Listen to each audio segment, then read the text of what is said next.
Race, Equity, and Inclusion Working Group, Wednesday, August 31st, 2020. Want to do a roll call? Either Lynette or whomever wants to do one. Yeah. Yes, thank you, Chair Ferricks. I'd be happy to do that right now. Sorry, excuse me 1 second. Director Cabalden? Here. Frost? Absent. Gallardo? Yes. Harris? Absent. Jennings? I don't see him yet. Absent. Joyner? Here. Lozano? Here. Zaragoza? Here. Saylor? Here. Chenier? Here. Spokley? Here.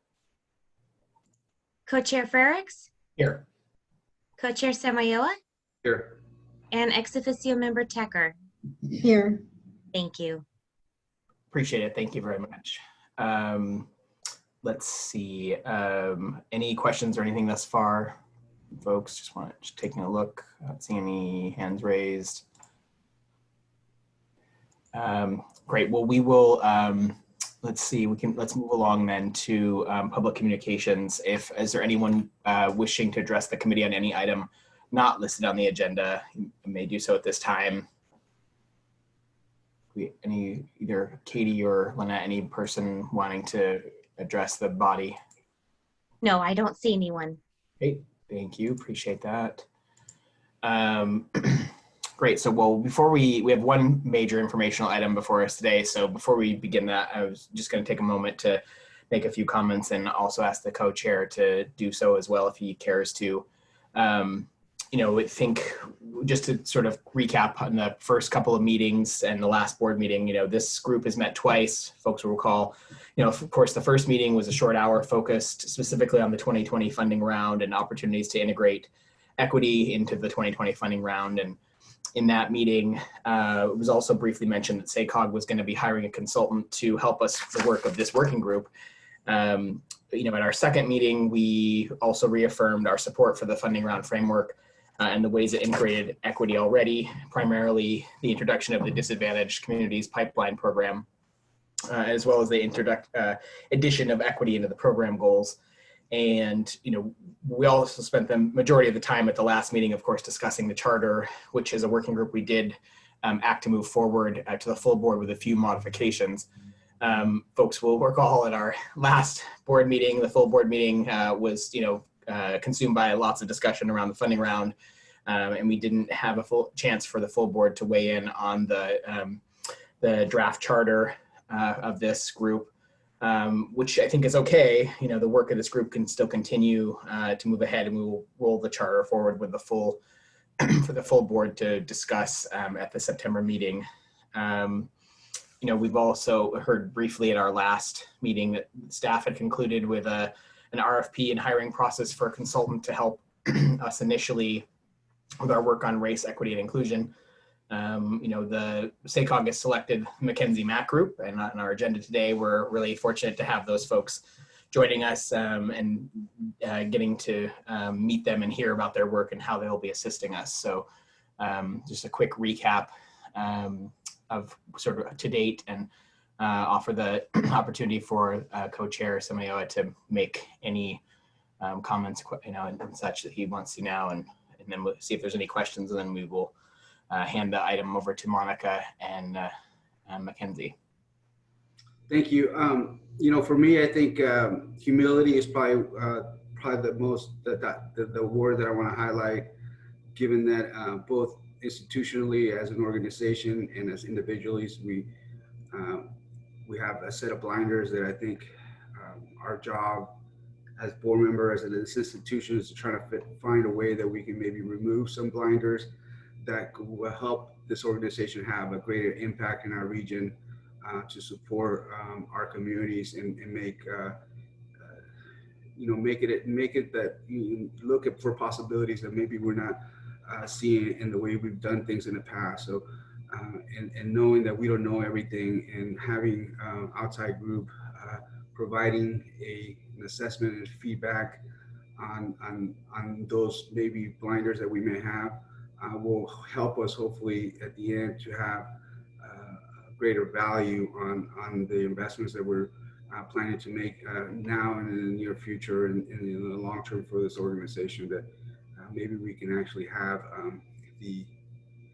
be an example and a model for organization our size to make a huge impact in especially in those communities that have been left behind for decades. And so I think I'm glad that we're doing this work, and I thank everyone for participating. And let's keep in mind that being humble and being able to care enough to find ways to support all communities will be important. So that's kind of what I wanted to say. And I want to, if there's any questions from board members or things that they want to state, let's talk about it now, and then we'll introduce item 1.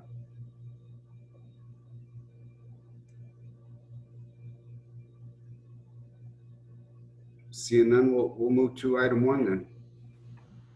Yeah, well, just spend a second. Thank you for that, Mr. Co-Chair. I just want to spend a second sort of transitioning to it. So, first up, so Monica is going to sort of kick this item off. She's going to just recap a bit of, what we've heard in the last couple of meetings, but also around wanting a calendar and a clear work plan, and how our consultant team is going to help us with that and identify really where we should be starting. So, while the agenda today and even maybe October might feel a little light, there's a fair amount of important foundational work going on. And so she's going to also, of course, then introduce our consultant team and present and facilitate a dialogue about the work and really what the racial equity audit consists of. So with that, Monica, please take it away.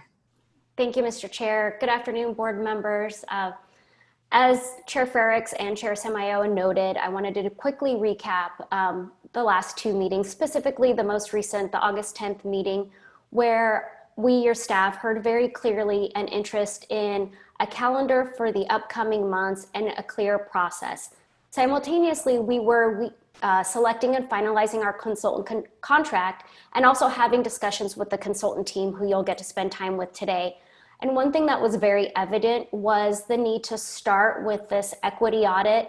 I've phrased it as kind of grounding us in where we are now, so that as the board thinks about the goals for this work in the future, we can use that equity audit to help us set the path. It will also include recommendations from the consultants of areas to focus on. You'll get to hear that as well. I would have loved to come back this month and said, here's your work plan, here's your calendar. That's kind of more my style, but in this arena, I think for myself at the staff level, it's very important to rely on the expertise and feedback of the consultant and the two-way conversation that we have had. And I know they are very eager to meet and talk with you. So I say that, one, a little bit to level set and bring expectations, but to also emphasize that we are listening. We understand that is very important for our board to have a framework and direction, and staff is here to commit to that and follow through with that as well. So lastly, I wanted to bring up another point that was brought up in addition to the calendar, and it was around the issue of intersectionality with race. So not just talking about race, but race and gender identity or expression, ability, among many of the other social factors that could affect one's opportunity to actively participate and receive benefits. So with that, I will pause. I will give a second for our consultant team to bring up their presentation. Again, we are working with the McKinsey Mac group. We have McKinsey here. We also have Denise Barreto, and we also have Brad Cameron from the team. And I believe we also have Dr. Angela Little on the call, who's another part of the consultant team. I'm very excited to have everyone here. And with that, I will turn it over to Denise, unless there are any questions for me. Actually, you're turning it over to Mackenzie. It's nice to meet you all. I will be here to help when we get to question and answer. Mackenzie? Yeah, can you all hear me okay? Yeah, okay. So thank you so much for allowing us this time to be able to spend with you and to talk more about the work that we're going to be doing at Sacramento Area Council of Governments. We really appreciate it. Again, my name is Mackenzie Mack. So I'm the founder of the Mackenzie Mack Group, which is based here in Chicago. And what we wanted to do within this presentation is we wanted to sort of give you some additional insight as to who we are, the kind of work that we do, and why we do this work. Our approach, specifically when we're talking about racial equity work, and our intersectional approach to that. So how are we if we're talking about racial equity work, understanding how various sort of intersections of identity change and shift lived experience. And then we're also going to be offering an explanation for racial equity audit. So what is a racial equity audit and why are we starting this process in this way? But before I do that, I kind of wanted to take a moment to introduce members of our team. So today on this call, we're joined by Denise Wilmer-Barreto, who just introduced herself, who's our government consultant. We have Brad Cameron, who's our project coordinator. Love your name, Brad. I know you're talking about that in the chat. Myself, Mackenzie Mack, and then Dr. Angela Little is not on the call with us today, but Dr. Little serves as our project manager on all of our projects. And then just to cover a few bullet points about the kind of work that we do, who we are. So we have a combined experience of over 20 years across a broad array of organizational entities, including local government agencies and entities. An example of that being the City of Elgin. Our co-lead, Denise Wilmer-Barreto, is a former municipal elected official. So we're very happy to have Denise on our team as her insights as we're sort of going forward in developing a process for this project are invaluable. And then we take a very relational approach to our work that leverages both qualitative and quantitative analysis to help our clients develop a shared language for equity and inclusion across identities. So why quantitative and qualitative? Well, one is that we find that when we combine both a quantitative analysis with a qualitative analysis, where we're actually going into an organization and talking to people, that helps to sort of further build buy-in. And so we like to sort of build our process in such a way where we're not just thinking about numbers and data, but we're also centering people's lived experiences in ways that make them feel affirmed and validated in those experiences. And so in this particular case, what we're deciding to start with is a racial equity audit. And a racial equity audit will lead to a comprehensive education plan for the organization. And there might be folks who might be wondering, well, why not just start with education? Why not just come out the gate with a workshop or two or with a training? Why start with analysis? Well, specifically, a racial equity audit is a relational process that helps organizations identify where they are in the continuum of race, equity, and inclusion. And the goal is to help develop awareness of key challenges and opportunities in building equitable, inclusive, and anti-racist practices into the culture of the organization.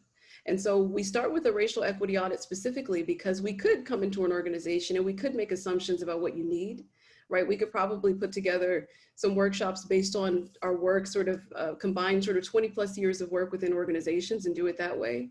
Or we could start it in such a way where we could identify those needs based on, right, an actual analysis of the organization. So us actually leading 30-minute interviews, us actually disseminating surveys and getting a better understanding of what's needed based on what you know. And so a racial equity audit helps to create a new data set that will show SACOG where the governing agency is and help leaders decide where SACOG needs to be in respect to race, gender, class, disability, and sexual orientation. And so when we're doing a racial equity audit, we of course, yes, are talking about racial equity, but then we're also seeking to have an intersectional sort of approach to that work. So what that means is that when we come out of that audit, we're able to sort of give you a better understanding of where you are. And then together with your help, we can decide sort of where you need to be. And then in addition to that, a racial equity audit will develop an awareness of key opportunities and challenges in building equitable, inclusive culture.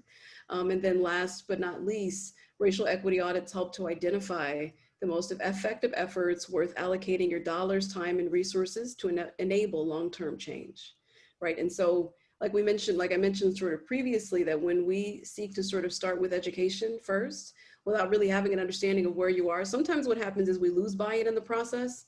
because then we're not doing education based on sort of what the needs are. And then maybe we develop workshops or we develop an education plan. And there are folks in that room who have more knowledge and there are folks in that room who have less knowledge. And we're sort of guesstimating where you are. So sometimes then we're missing people, right? We're not really meeting people where they are. So that's why we like to start off with that analysis. And then in terms of what the actual audit process involves, there are 4 key phases. We begin with research and discovery, which leads into discussion and dialogue, design and development, action and collaboration, and then final education plan and recommendations. So when we think about the actual research and discovery aspect, that means that we're researching the history of the organization, we're researching the mission, the values, right? And then we're actually leading stakeholder, we're actually then designing stakeholder interview guides and surveys. And then we go into discussion and dialogue, which in this aspect of our process is going to focus specifically on one-on-one and group interviews with key stakeholders, followed by a SACOG-wide survey implementation. From there is design and development, and that's an analysis of our key findings. So that's when we're developing an education plan, we're developing a racial equity framework, we're outlining actionable concrete strategies and next steps. And again, the goal for output is not to give you something that is going to help you only in the short term, but it's sort of to help you develop a long-term vision and long-term strategies, I'll say plural, related to racial equity. Then we move on into action and collaboration, and that's when we deliver the racial equity framework and education plan. We do a final reporting and documenting of process outcomes, and then we host a 90-minute presentation of where do we go from here. So basically means that we take everything that we've learned, we put it into a presentation, and then we get key stakeholders into a room to actually present on those findings. And then that finish line would mean finally having an education plan based on those recommendations, which is not only just sort of based on where we can sort of see in terms of knowledge gaps or information and education gaps, but it's also then developing an education plan based on those strategies that have been developed in collaboration with you through the racial equity audit process. And so I think from there, now would be a good time to accept questions. And I don't know, Denise, if you had anything in addition that you'd like to add. That was perfect. Okay.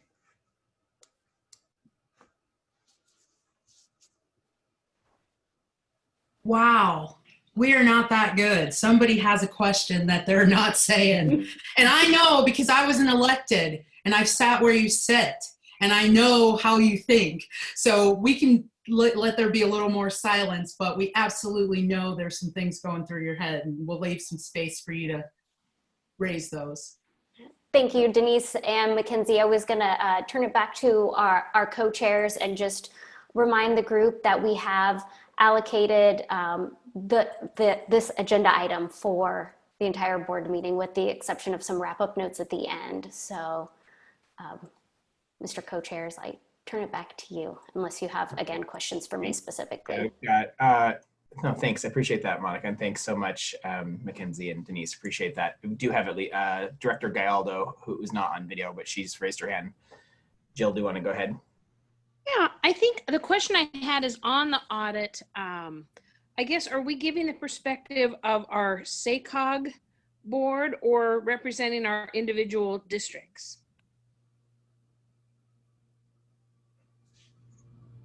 I think we need you to represent how you're representing this organization, right? Because this framework is not for your districts. This framework is for SACOG. And so we hope that you would put that hat on. But of course, part of why you're representing your districts in SACOG. So it is a yes and, but definitely with the idea of the work that you're trying to do at SACOG as a unit, not necessarily what you're trying to do back home in your respective municipalities. All right, thank you. Thank you for that. Appreciate it. Other folks with questions or comments at all? I mean, I'm surprised there aren't more. But we observed your meeting on August 10th, so I'm sure there's got to be something.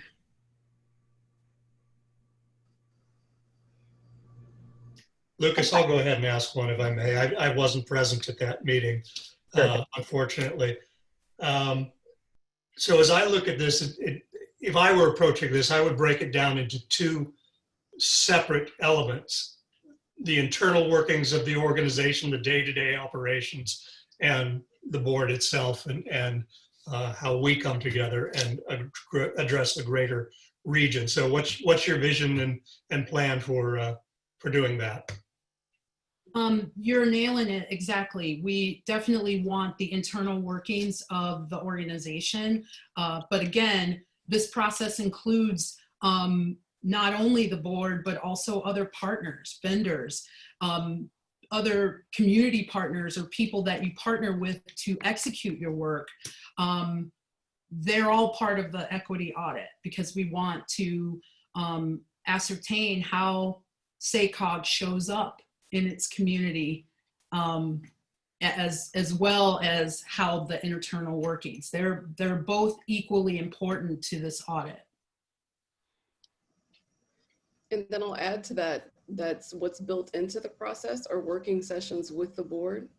So it's, you know, not just sort of we're going out into the organization and getting that data, right, from other folks who work within the organization, but then also it means actually leading strategic working sessions with the board. So, you know, we have a better understanding of how we're recommending that data be implemented. Okay.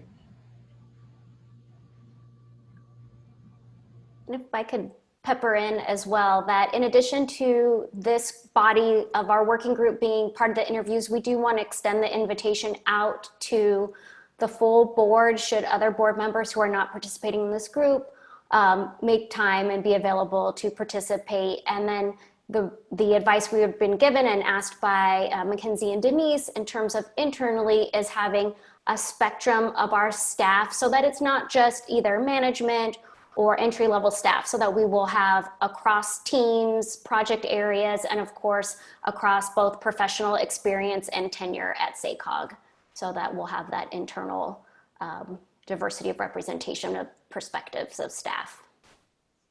And I also want to add that we're going to have statistically relevant equal samples because we don't want the data to be staff heavy or board heavy. We do want to be able to slice it and dice it and look at kind of things in isolation. Maybe partners is one aspect, board, staff, but we want to make sure that we ask kind of statistically equal types of samples so that we're not super board heavy or not overly staff heavy or overly external partner heavy. Yeah. So Denise, I'm a bit of a process-driven guy. I need to see hard data to be able to make my decisions. I have not yet been provided data that allows me to look back at SACOG's history and do a review of where we may have been, where we may have needed to improve in certain areas. Will your efforts be looking at that at all and be able to bring that forward for me? So that's the thing about data. Data is a moment in time. Now, based on things that we get sent to us, we can make inferences of where you've been or what, but our analysis is going to be this moment in time, and that's going to be, and then from there, this, you know, considering this is data that you may or may not have been looking at, I want you to think of this as your baseline. Commissioner, is it Commissioner Joyner? I don't know how. Yes. Okay. Yeah, I want you to think of this as baseline, and this is where we'll build from. So we're going from the here and now forward. Yeah, like I said, we can make inferences based on data on, you know, the information that we're collecting in the background, but I always hesitate to do that just because, you know, you don't have all the players. And I think you all are in a very unique situation too, the way that you are structured and the way that your leadership changes in the way that it does, as periodically as it does. So I think that's another factor. And I think, again, when you get the report out, just much like samples I've sent to James and his team, we do a lot of work around contextualizing the data right now. So I think that's the other thing I just want to say. We're in the middle of a global pandemic. And we're also, that's going to affect how people respond. And I think the next time we measure, or whoever measures, and you look back, you're going to have to keep that context in mind as well. So. No, I hope that's that fine. helps. That's good. Thank you for that. I can turn to James and his staff and seek that data separate from the work you're going to be doing.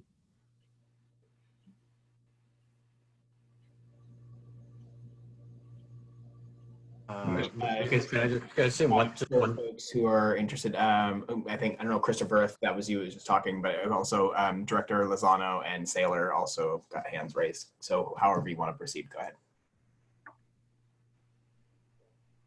If you want, Christopher, go ahead first. If you want, and then. Oh, I think Don was that. Whoever has a hand trumps. I heard the interruption. voice first. That's so I see hands and voices. So Don, go ahead, Rich, and then Christopher. Well, thank you very much, Mr. Chairman and Christopher. I appreciate the opportunity to make a couple comments. So I'm kind of spurred by Director Gallardo's question about whether we're dealing with our role as a SACOG board member or a council member or county supervisor for our districts. And I think it's a different story. I think what I'm trying to look at is our region as a whole and how our work as elected officials and regional leaders interacts with the broad question of equity and fairness throughout the region. And so that needs to be teased out. I'm sure it means something different to each of us, but an example for me is I have in my district a small rural housing project that is separated from a community by a freeway that was constructed in 1959 or something, and so there's an environmental justice issue that's compelling for investment strategies as we look forward. So that's, for me, that's a kind of a concrete example of a way that transportation and infrastructure investment intersects with inclusion and fairness. So that's one thing that I'd like to have us sort of tease out. Another example of issues that might be relevant for us is when we look at affordable housing and provision of affordable housing stock across the geography of our region. So there may be some things we need to take a look at there. And I think probably another one that we talk about quite a bit is the question of, in general, as we're looking at making flexible funding discretionary decisions, should we be keeping in mind how we perpetuate these issues of the type that I just mentioned? So for me, it's not either the organization of SACOG or how these issues play out in our individual districts, but rather how the intersection of our work in transportation planning and land use policy, kind of general land use framework intersects with issues of equity and fairness. And that's how I'd like to, that's how I'm thinking about it, and how I hope some of our conversations advance our shared awareness and action. Can I ask a quick question, Director Saylor? Are there groups, organizations, entities that are advocating for that particular neighborhood or that you just kind of described? Thank you, Ricky. Yes, there are, and in fact, it's a kind of a community-wide upwelling of support and interest, and we've had several. SACOG has helped us by working to allocate community planning money for about a 3-year period. We've had $100,000 plan, and then we had 2 additional $100,000 community development planning grants for the city of Winters and Yolo County to advance this project. And right now we have submitted an application with a really wide-ranging group of supporters for that Complete Streets project. So we are working on that. It's a kind of an issue, though, that I think is there are probably many of there are many of these around our region, situations like this, that if we have a focus on asking the question, how does social justice, environmental justice play out across the region for infrastructure investment, transportation planning, and land use framework. And I'll be happy to talk more in detail about that one with you, but I don't know that you all want to hear it all.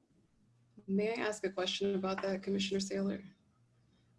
In that when we're sort of leading an equity audit, would you be open to us actually talking, and not just a question to you, but a question to the board, would you be open to us talking to some of those folks in those districts? Because when we think about sort of developing a sample, we want it to be as thorough as possible and as broad as possible. And would that be a possibility? Well, from my perspective, yes. I believe generally that engaging the voices of our community is, I mean, we can predict what we think they might have, what they might say, or we can actually ask them and hear their own voices. And so I think that would be I would hope that we would incorporate some kind of interaction. Now that's going to vary from community to community, and exactly who and exactly how, and we can get in. We have quite an extended discussion of different processes and so on. But I for one would welcome some deeper dive in terms of, and it might be that we obviously we have community stakeholder groups across the region who can be the grass tops informants on a lot of the issues that we might be dealing with. Great, thank you very much for that. Directors Lozano and Cabalden. Yeah, I have just a quick question for McKinsey and maybe Denise as well.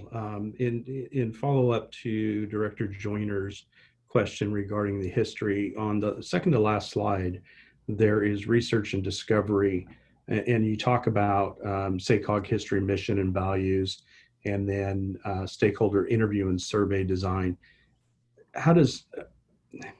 What I heard was from the answer to Director Joyner's question was that we weren't so much interested in the history in gathering that, but we were more interested in what's going on now. How does that play in then on the research and discovery? Is that just to develop the survey, or are we considering those facts and that data moving forward? So, and I hope I didn't, every bit of information is going to definitely be input for some of our output. The way I understood his inquiry, and I could be wrong, is that we're looking at where you've been and us making commentary or recommendations on that. And so that's what I was drawing the line on, is that we are going to do research right now at this point in time, and we're going to call this your baseline for racial equity. And then in the future, we're going to do things and hopefully figure out what are the levers we need to pull and push to get to where you want to be. And speaking of your mission and your vision and those things, absolutely. And from what we can see from the data, some of this is like we're recalling your mission. We're reinvigorating your mission, because there definitely appears that somewhere along the lines, it was drawn in the sand that this is who we are, this is what we're doing. And as little bit of we're just scratching the surface. Somewhere along the lines, I can see where there's a little bit of a disconnect on what your established mission and vision was and where you are now. So yes, we can comment on that, but we won't be able to comment on what were the factors or the things that drove you away from it. What we will be more concerned with is where you are now and how do we get you back there if that's indeed where you want to be, or how do we get you to where you say you want to be now. So the point is, we will obviously, and we have to consider every piece of data that we're given. But when we give you our analysis, we're going to be commenting on the data that we gather and making recommendations on that. And some of that will be based on the history as well. Correct. Okay, got Correct. it. Okay, Yep. I appreciate that. That's the contextual, the history is the contextual basis, right? Without that, it would be very difficult for us to even, create the framing for where we're going. We have to acknowledge where we've been. And Okay, Mr. Chair, if I might add into some of the documents that we have been providing, I think that might help illuminate a little bit on this conversation. So McKinsey Mac sent us, the group sent us over a request of, public documents, our JPAs, our HR policies and practices. And then we also internally had a small group of staff come together and pull up some of the things that they wouldn't necessarily know to ask for. So things like historical documentation related to funding rounds, our public participation plan, which many of you know is a federally required document that is unique from our actual outreach. So many of our operational documents are being provided. So there is that bit of history, organizational values, our strategic goals, including when we had 10 last year or the year before to down to 3. So there's a little bit of that, like, okay, we started here, we're now here. I just wanted to share that if it was helpful for the conversation. No, thank you. Appreciate that, Monica, very much. So Director Cabalden. Yeah, thanks, Mr. Chair. So I won't, since you watched the August 10th meeting, and I know I had a comment or two at that, I won't repeat or go into that that line as much.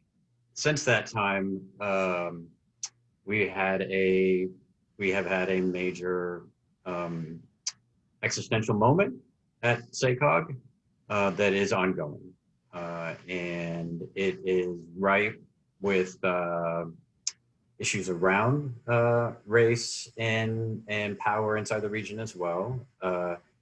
And it also points to the fragility of our organization itself. And I say that because I want to be bold and careful that we are we're not a city, we're not a government, right? We are a collection of governments that come together. And every time there's a major disagreement, there's at least one government that's like, I'm not sure I'm going to stick around anymore, right? So, and they don't have to. It's a lot harder for folks to exit than they think, given the power that we have over transportation and everything else.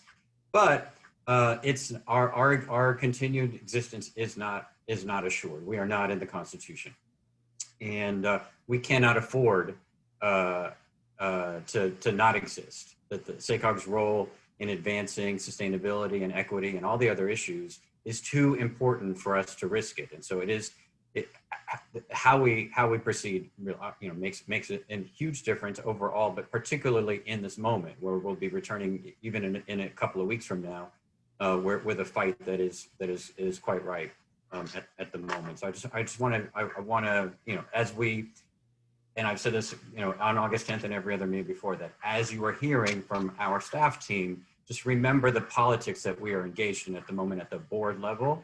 There are no progressive millennials who are members of the board of directors, right? So, Denise, you'll recognize this better. We look a lot more like the Lake and the Hills Town Council or the McHenry County Council of Governments than we do an organization. So I want you to repeat anything you want to repeat from August 10th, because I don't think, I want to make that clear. We were here and that was in the context of then, and you said you've had an existential moment since then. Please repeat, because we already know at least one director several directors weren't here.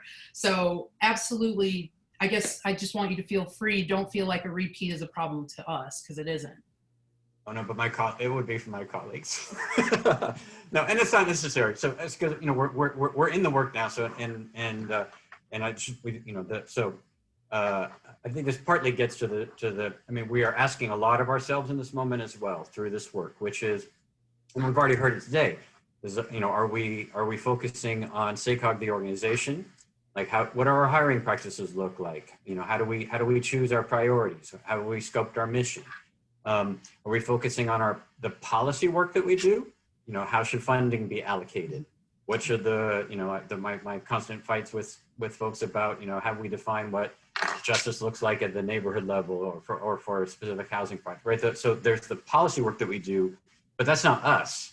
And then there's this recognition that SACOG exists in this continuum that starts at the city and county level.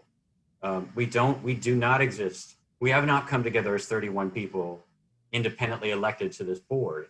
And so the context of that work is just as important. We don't control our mission and our scope and our culture in that way. And Lord knows I've tried. I've been on the board for 20 years, for 2 decades. It's hit me in the face many times that we remain fundamentally a voluntary council of governments, and we ignore the cities and counties and their own politics and culture at our peril. The one thing I will repeat, given what we talked about just a moment ago from August 10th, is just this.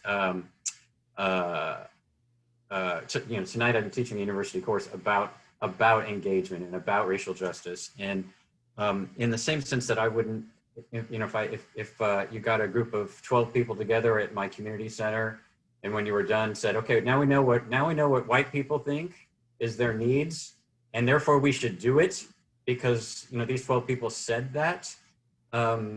We would all, you know, smirk and say that's ridiculous.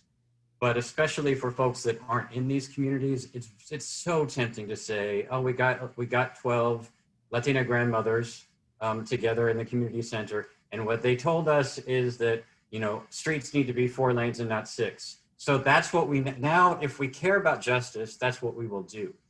And I think that sort of how we navigate our own sense, particularly for those board members and those staff members who are not people of color, not women, not LGBT folks, how you navigate this sense of being both reflective about privilege and power and history and all of that, while also still asserting some responsibility for leadership, for research, for data, for rigor around these questions, which I think sometimes we disable ourselves in our efforts to try to figure out how to be good, how to do the right thing. We disable our own sense and our own power in that. And I just want to be careful about that although I'm willing to have folks come into my city and interview and do focus groups and design thinking sessions and the whole thing, I'd welcome it. But within the context of what we really can learn about journeys and about people's experiences, rather than a bunch of polling essentially of, you know, what do Hmong families in one neighborhood happen to think that they believe should happen for the regional funding allocations, which they probably have no opinion about. So anyway, that's the one thing from August 10th I just want to emphasize, because how we interact and how we perceive the legitimate views and perspectives and needs and journeys of communities that are often invisible is important to learn. Not to learn just the what, but how in the future we are able to see and interpret and make meaning of it, and then action, and not simply take it as we've you know, now that we've discovered the window, that we've now that the window is unfettered knowledge that we should now act on without applying any sort of our own expertise or governance responsibility. Oh, thank you very much. And one just note of response to you is, one, for the sake of everyone else, I think Lucas and your co-chair are aware of this.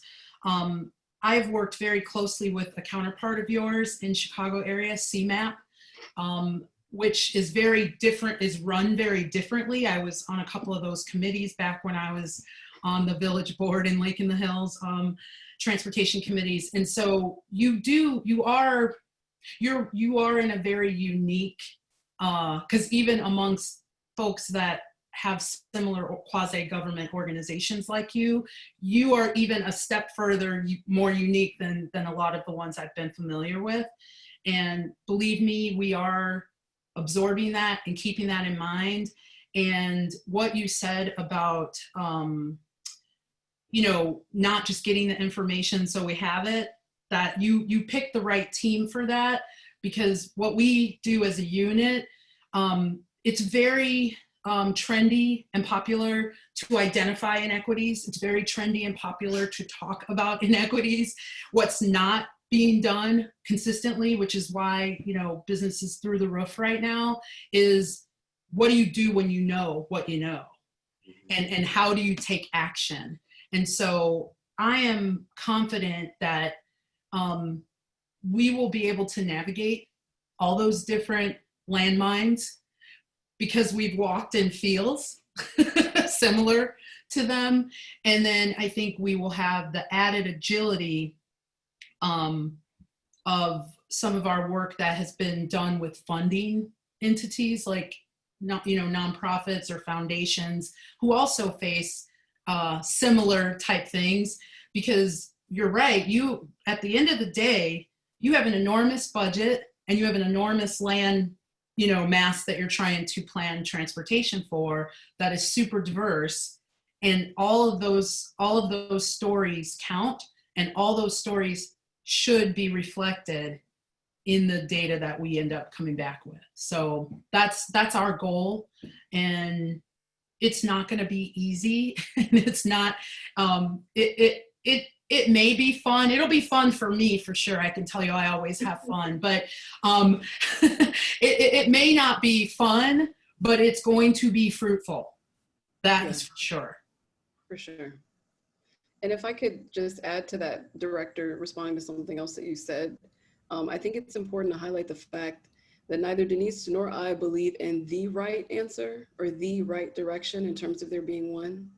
And for me personally, as someone who's previously did movement work for many years, I can say that I think one of the things that folks who are just entering into work related to racial justice, to social justice, something that I think is probably the most common misconception is that you're looking for an answer. And I think really the reality is that you get into the work and you find so many different paths and you find so many different options. And of course, you realize also that no matter what option you pick, even with the most knowledge, right? The most diverse of teams with the most varied of perspectives, that you're also still going to be highly criticized either way. There's always going to be someone who's going to say, well, you chose this path, but there's so many other paths. But the reality is that, right, the work is highly iterative. Even on our best day, today, maybe we look back some years from now and we think, I could have made a different decision, or I would have never made that decision now. But I think we have to do the best that we can with what we have. And I think in addition to that, as folks who are consultants and who are trainers and researchers and educators and facilitators, I think something else that we keep in mind as a high priority is not being highly prescriptive.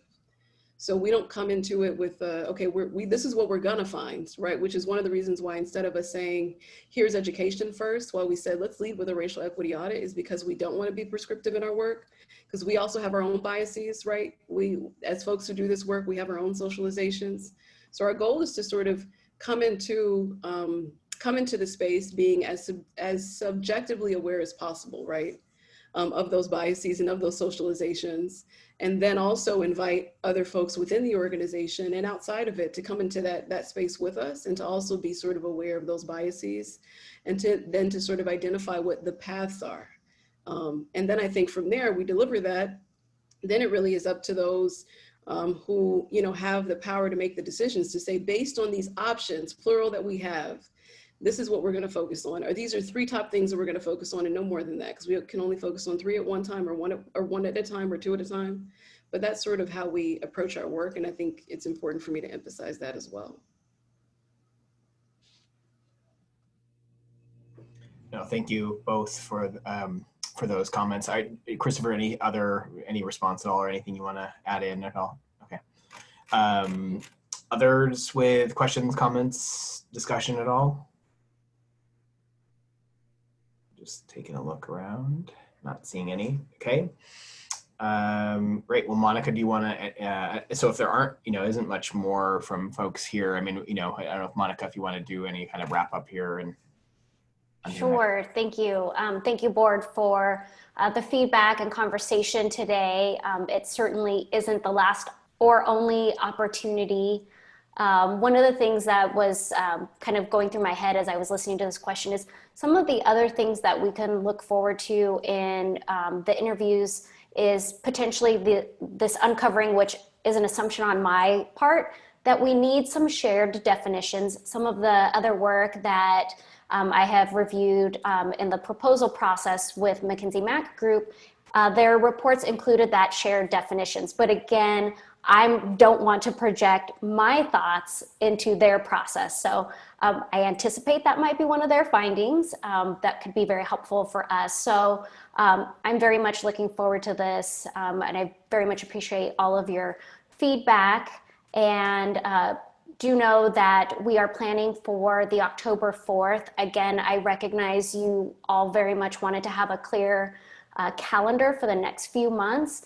We are working with our consultants to figure out what that content will be. We met with our co-chairs last week, and we certainly don't want to have a meeting for the sake of a meeting. So potentially some of the interim results might be able to be shared. And we are looking at examples of other agencies like SACOG October 5th.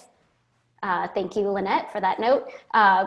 We are meeting on October 5th. That is a joint meeting with the Strategic Planning Committee as well. That we might bring in some other organization that is at the same point as we are. So there's different organizations. We have some peers that have been doing this work for a long time, others who are dipping in right now to this level. I don't want to say that SACOG has never considered race or equity or inclusion, because that's just not true. It's just much more emphasis now at the board direction as well. And then another note too, that if you have any questions, feel free to contact McKinsey or Denise or James directly.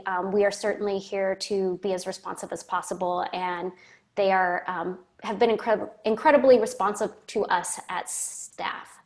So you will also be contacted directly for interviews for the equity audit. And then I'll be, Jennifer and myself will be working with Denise and Mackenzie, Brad and Angie to put together the list of our external partners as well, who would get interviewed in addition to our internal staff. So I will stop right there, and again, available for any questions or comments. Thank you, Monica. Appreciate that. Just laying out of sort of next steps. Yeah, as she mentioned, October 5th, we'll have a strategic planning committee and this body sort of joint meeting discussion with them, make sure the rest of the board leadership is sort of comes up to speed as well on some of these items. Are we any other questions or comments at all for the good of the order from the body? I want to do one last, not seeing any from directors or staff, want to do one last call for any public comment, if there is any at this point, and then otherwise we will let you all go and adjourn and be on your way for today. Taylor? Yes, go ahead. I'm sorry if you're recognizing me, I was waving goodbye. Oh. Okay, yeah, I saw. Right, we were like, found time. Goodbye, see ya. Any public communication staff from folks out there? I take that as a no. Okay, great. Any other, anything else for the good of the order? Not hearing or seeing anything. Thank you again, Mackenzie, Denise, Brad, appreciate it. Looking forward to the continued work. Thanks very much for everyone for the discussion today. Have a great day. Stay healthy. See you all soon. Thank you very much. I know. Thank you so much. Thank you. Take care.